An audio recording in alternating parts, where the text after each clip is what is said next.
할렐루야, 성도 여러분 모두 반갑습니다. 12월 13일 금요일 아침 말씀 묵상입니다. 오늘 하루를 시작하는 첫 찬송은 265장 주 십자가 지심으로 찬송 올려 드립니다.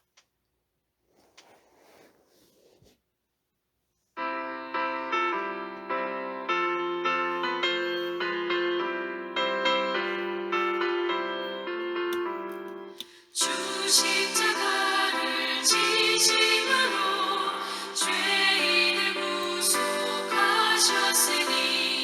그 피를 보고 믿는 자는 주님의 진노 면하겠네.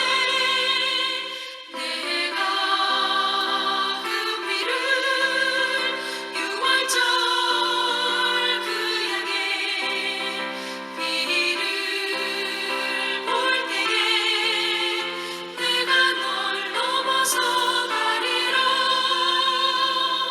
흉악한 죄인 괴수라도 예수는 능히 구원하네. 온몸을 피에 담글 때에 주님의 진노 면하겠네. 내가 그 피를 유월절 그 양의 피를 볼 때에 내가 널 넘어서 가리라.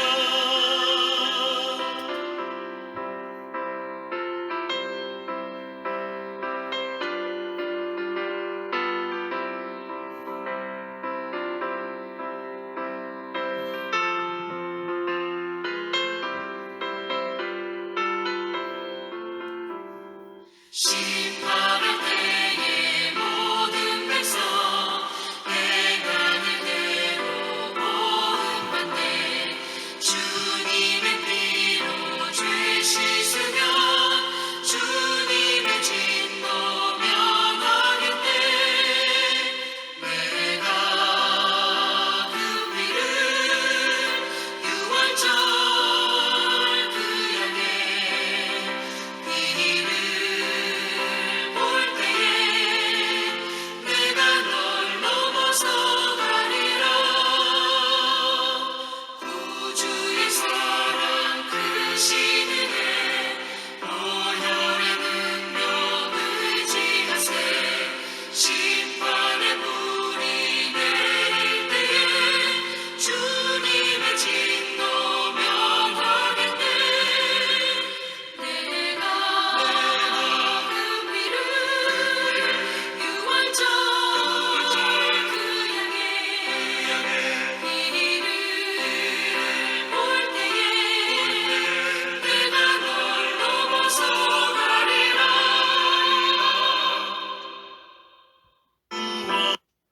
아버지 하나님, 은혜와 사랑을 감사합니다. 오늘도 새날 허락하시고 말씀으로 저희를 만나주시는 주님을 찬양합니다. 특별히 오늘 찬양할 때에 주님이 유월절 어린 양의 피를 보면 넘어가시는 것처럼 우리가 구원을 받고 그 피가 없을 때에 죽음의 멸망에 이르는 것을 다시 한번 깨닫고 감사합니다. 오늘도 말씀을 통하여서 주님의 보혈로 우리를 깨끗이 씻어주시고 주의 은혜에 젖어 하루를 살아가게 하여 주옵소서. 주님 다시 오실 재림의 때에 심판을 우리가 기억하면서 주님 앞에 정결한 그리스도의 신부로 또 하나님의 인을 맞은 그 하나님의 백성으로 계속해서 살아가고 승리케 하여 주실 줄로 믿습니다. 오늘 하루 온전히 의탁하면서 예수님의 이름으로 기도합니다. 아멘. 이 아침에 저희들에게 주시는 하나님의 말씀은 요한계시록 14장 14절에서 20절 말씀입니다. 함께 성경을 읽습니다. 또 내가 보니 흰 구름이 있고 구름에 인자와 같은 이가 앉으셨는데 그 머리에는 금면류관이 있고 그 손에는 예리한 낫을 가졌더라. 또 다른 천사가 성전으로부터 나와 구름 위에 앉은 이를 향하여 큰 음성으로 외쳐 이르되 당신의 나트를 휘둘러 거두소서. 땅의 곡식이 다 익어 거둘 때가 이르렀음이니이다 하니 구름 위에 앉으신 이가 낫을 땅에 휘두르매 땅의 곡식이 거두어지느니라. 또 다른 천사가 하늘에서 있는 성전에서 나오는데 역시 예리한 낫을 가졌더라. 또 불을 다스리는 다른 천사가 제단으로부터 나와 예리한 낫 가진 자를 향하여 큰 음성으로 불러 이르되 내 예리한 낫을 휘둘러 땅의 포도송이들을 거두라. 그 포도가 익었느니라 하더라. 천사가 낫을 땅에 휘둘러 땅의 포도를 거두어 하나님의 진노의 포도주 틀에 던지매 성 밖에서 그 틀이 밝히니 틀에서 피가 나와 말 굴레에까지 닿았고 1600 스다니온에 퍼졌더라. 아멘.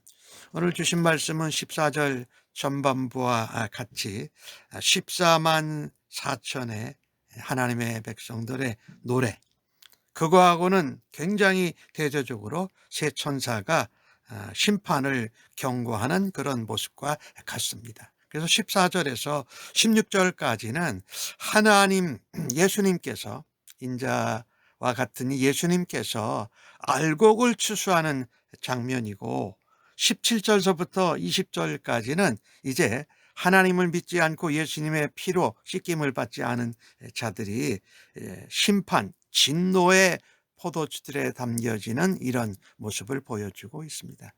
첫 번째 14절에서 16절에 나오는 말씀을 보면 구원을 위해서 구원 얻은 자를 예수님이 추수하시는 모습이에요. 그래서 알곡, 곡식들이 수확되는 모습이지요. 이 구원은요, 우리의 고집과 우리의 자랑, 탐욕을 버려야 됩니다.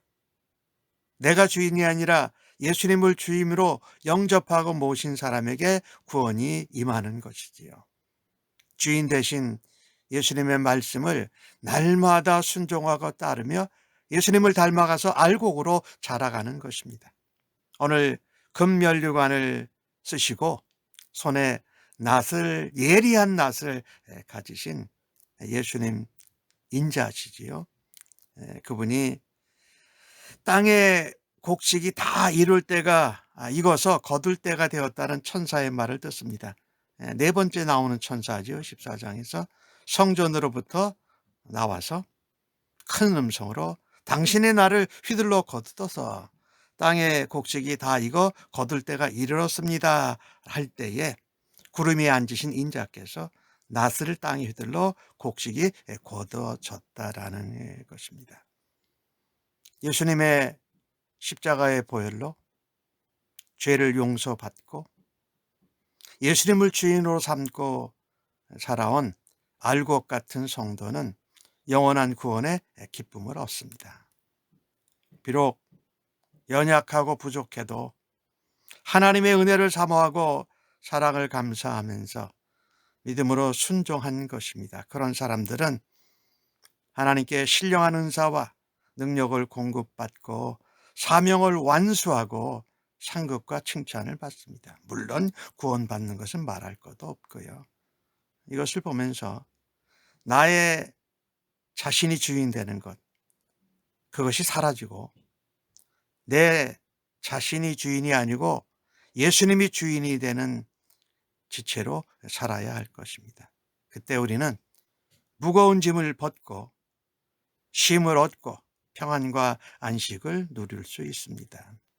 오늘 이 14절에서 16절에 나오는 모습은 마지막 심판 때에 예수님이 땅에 있는 익은 알곡을 직접 거두어 들이시는 것입니다. 다니엘서 7장에 그 같은 모습이 나오지요.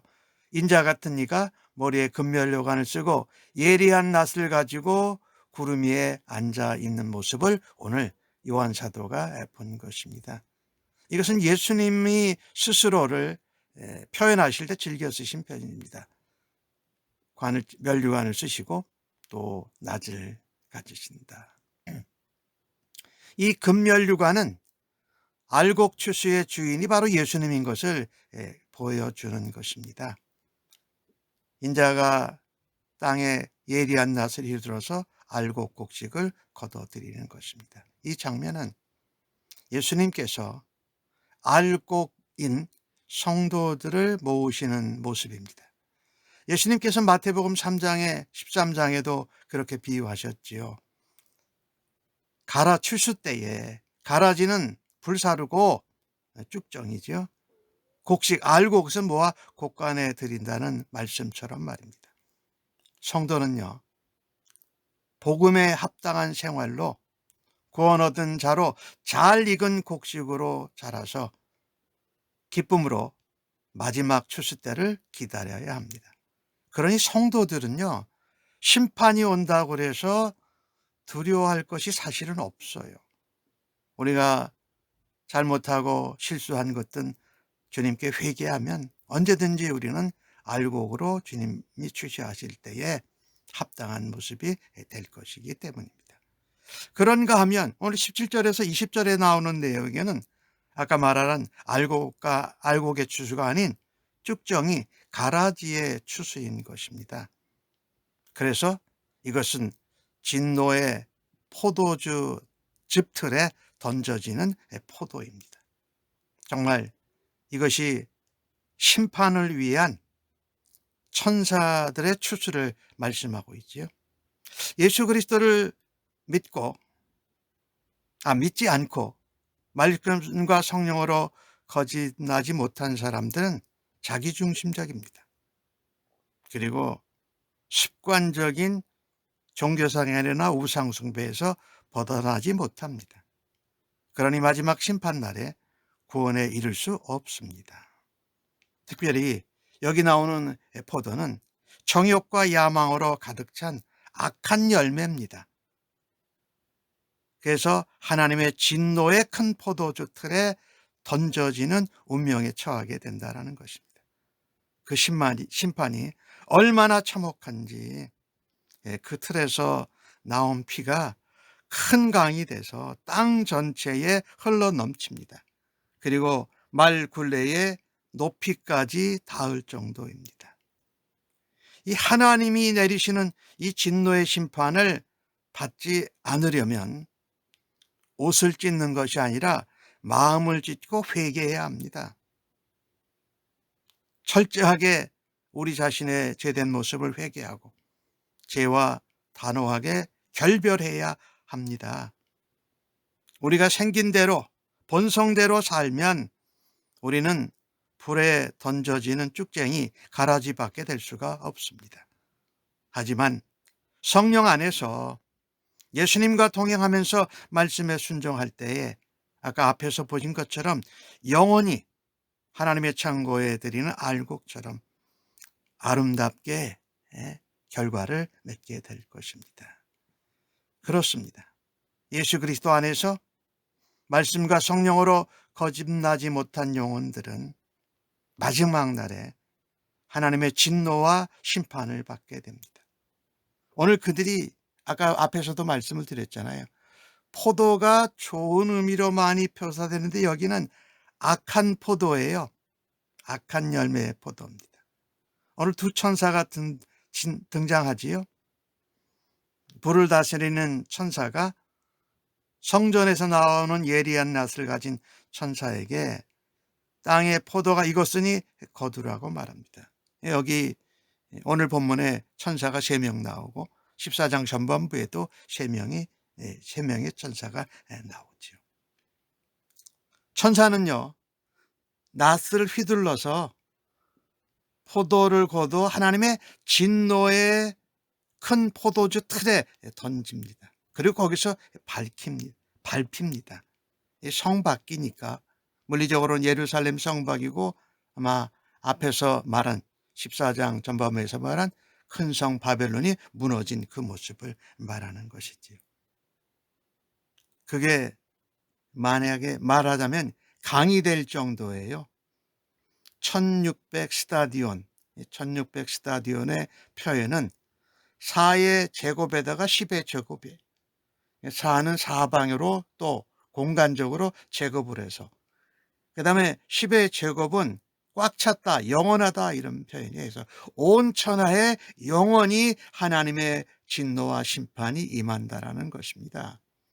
사실 그 거리는 실제로 거리는 한 320km 정도 되는데 그것이 팔레스타인의 남쪽에서 북쪽까지 거리예요.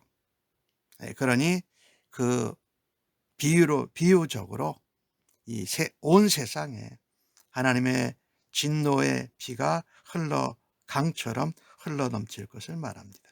그만큼 진노와 심판의 범위와 강도가 매우 크고 심하고 높다라는 것을 보여주는 것입니다. 공의의 하나님은 악을 간과하지 않으시고 마지막 심판 때 전까지는 긍휼히 여기시고 기다려 주시나 마지막 때에는 반드시 심판하시는 것입니다. 우리는 기억해야 할 것입니다. 주님 손에 알곡으로 거두어지는 기쁨과 구원을 누릴 것인가? 아니면 포도가 잘 익었지만 그것이 진노의 포도 열매에서 큰 포도주 틀에 밟혀서 진노와 심판을 받게 될 것인지 말입니다. 심판 중에 하나는 추수하는 이중적 의미가 있지요. 하나는 구원의 추수고 다른 것은 마지막 심판의 추수인 것입니다. 그래서 우리는 오늘도 14절에서 16절과 17절과 20절까지에도 이 긍정적인 것 그리고 부정적인 대조를 통해서 하나님의 심판이 마지막 날에 대반전이 있는 것을 보여주고 있는 것을 깨닫게 됩니다. 아무쪼록 우리는 살아가면서 하나님 앞에 알곡과 같이 거두어지고 쭉정이 가라지 같이 불에 타는 그런 일에서 벗어날 수 있기를 간절히 바랍니다. 그때 지금이라도 예수님을 믿고 하나님의 구원의 백성으로 살아가기를 주님의 이름으로 간절히 축복합니다. 아멘.